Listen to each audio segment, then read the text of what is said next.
Halo semuanya, selamat siang.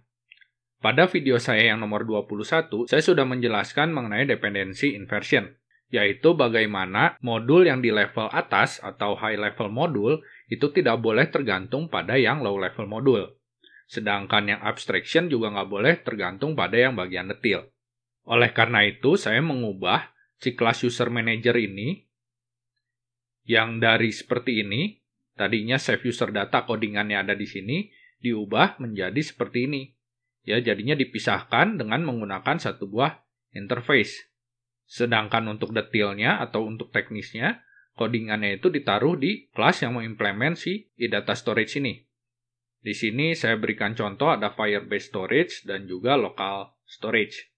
Nah, seperti yang sudah saya sebutkan sebelumnya, abstraction itu kan tidak boleh tergantung pada detail. Jadi, ini saya mau memberikan satu buah kasus ya. Misalnya saya mau ada fungsi untuk load data, misalnya seperti ini, load data ya. Nah, nanti si load data ini dia akan mengembalikan apalah, misalnya umurnya atau apapun lah ya.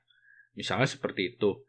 Nah, tapi saya nggak tahu nih, misalnya si load data ini tuh proses yang akan langsung bisa menghasilkan, jadi yang langsung kembaliannya misalnya integer gitu ya kalau untuk umur, atau dia itu adalah proses yang asinkronus, jadi dia harus connect dulu ke database, seperti itu ya, terus baru dia bisa dapat. Itu kan berarti asinkronus, berarti ada await ya. Kalau misalnya seperti itu kan berarti tipenya itu adalah future of integer, bukan integer tipe kembaliannya. Nah, jadinya saya nggak tahu nih, gimana caranya supaya saya bisa membuat tipe datanya di sini bisa mengakomodasi dua tipe tersebut. Jadi ini bisa kembaliannya itu bisa integer atau bisa juga future integer begini. Jadi saya pengen bisa seperti itu. Karena saya kan nggak tahu, yang tahu itu kan kembali lagi yang implementasi ya, yang bagian detailnya ini yang tahu nih. Oh ini ternyata future nih, atau oh ini mah langsung aja tinggal hitung kembaliin, misalnya seperti itu.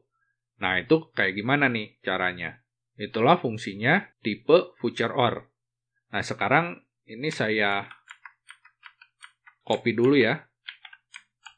Saya pindahkan ke project yang baru.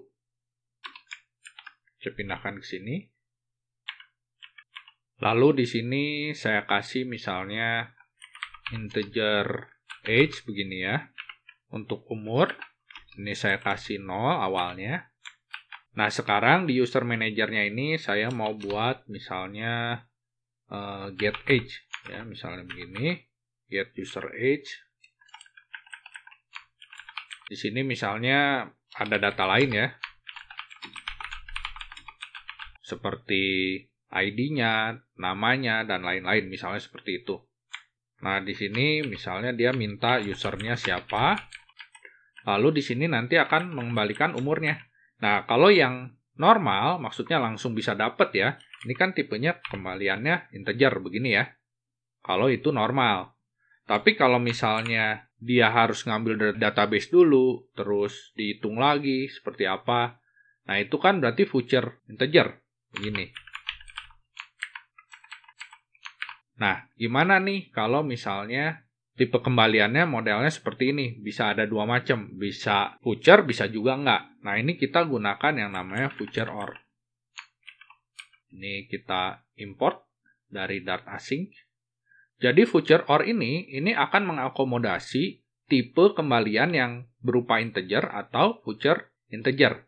Jadi pada level user manager ini, dia nggak perlu tahu nanti teknisnya itu seperti apa, apakah future atau enggak. Dia langsung kasihnya future or. Jadi di sini tinggal begini. Async. Ini tetap await ya, karena future or itu bisa aja dia berupa future. Ya, jadi di sini tetap await. Nanti kita panggil data storage titik get user age. Begini. Ini di return ya. Nah, data storage-nya belum ada kan, get user age-nya ya. Di sini kita buat data storage future or.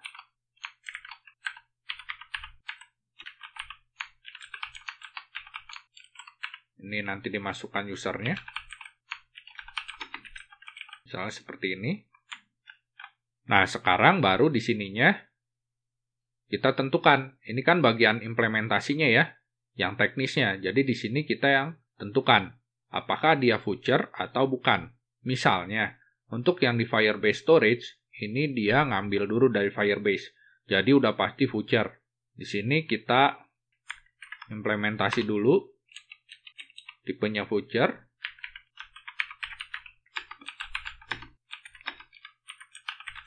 Misalnya nih ngambil data di Firebase, lama ya ceritanya berapa detik lah ya. Kita kasih aja ini bohong-bohongannya, voucher delay. Kita kasih 1 detik. Jadi dia ngambil dulu 1 detik, setelah itu baru kita return hasilnya ya. Misalnya hasil dari Firebase-nya itu umurnya 20 begini. Oh ya, ininya await, ininya async. Misalnya seperti ini ya. Lalu yang ini juga sama.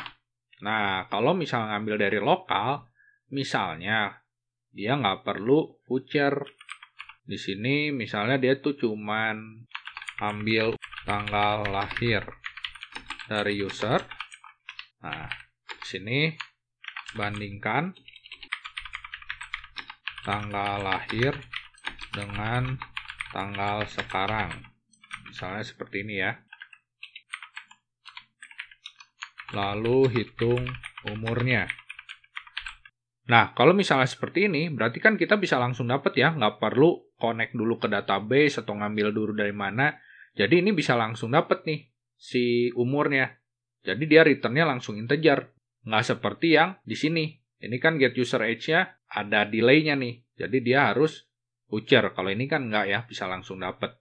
Jadi di sini return misalnya 10 deh ya untuk ngebedain. Nah, di sini jadinya ada get user age yang voucher kalau kita makainya Firebase Storage, tapi juga ada yang integer langsung nih, bukan voucher of integer. Ya, kalau kita menggunakannya local storage. Nah, jadinya nanti waktu di main kita bisa seperti ini. Misalnya user sama dengan user begini ya. Terus saya punya user manager.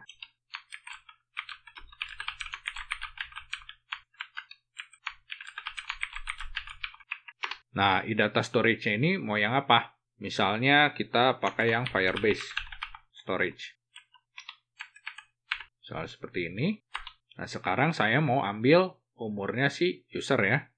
Saya langsung tampilkan aja. Print user manager titik get user age. Ini kasih usernya. Begini ya. Ini kita kasih await ya. Karena tipenya si get user age ini voucher or. Ya, seperti ini. Kita save. Kita coba jalankan.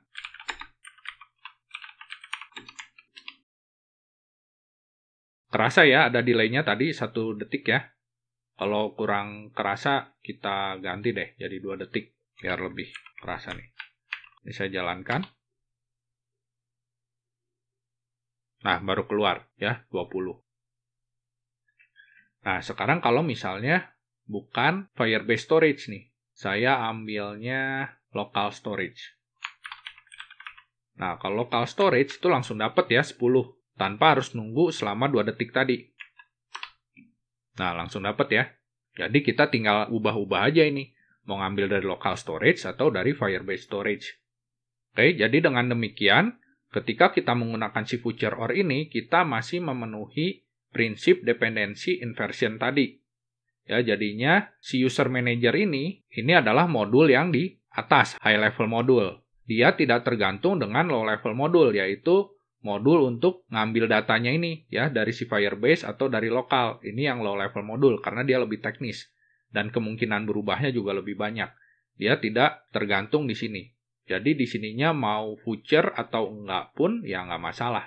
Ya karena dianya udah voucher or. Jadi kalau misalnya nanti tiba-tiba berubah nih Firebase. Si Firebase storage ini bukan voucher lagi tapi integer biasa ya nggak masalah. Gitu. Ya yang berubah cuman ini aja. Si Firebase-nya aja. Yang ininya enggak. Begitu pula dengan yang abstraction. Abstraction itu yang ini. interface-nya dia juga tidak tergantung pada detailnya. Detailnya itu ada di Firebase Storage dan ada di local storage. Jadi ini juga nggak akan berubah-ubah ketika si Firebase ini ada codingan yang berubah, atau si local storage juga kalau ada codingan yang berubah. Kalau tiba-tiba di local storage jadi future di sini, karena dia harus ngambil dulu dari storage-nya di handphone, terus ini jadi future, nah itu juga nggak akan mempengaruhi si interface e-data storage dan juga tidak akan mempengaruhi si user manager. Jadi begitu ya untuk fungsinya si future or ini, untuk mengakomodasi tipe kembalian yang bisa berupa future atau juga bisa langsung tipe datanya. Kalau misalnya integer, kembaliannya bisa berupa future of integer atau bisa juga integer langsung. Oke, sekian video saya kali ini. Semoga ini dapat memberikan pengetahuan tambahan bagi kalian, supaya kalian bisa memprogram dengan lebih baik lagi. Terima kasih sudah menonton, sampai jumpa.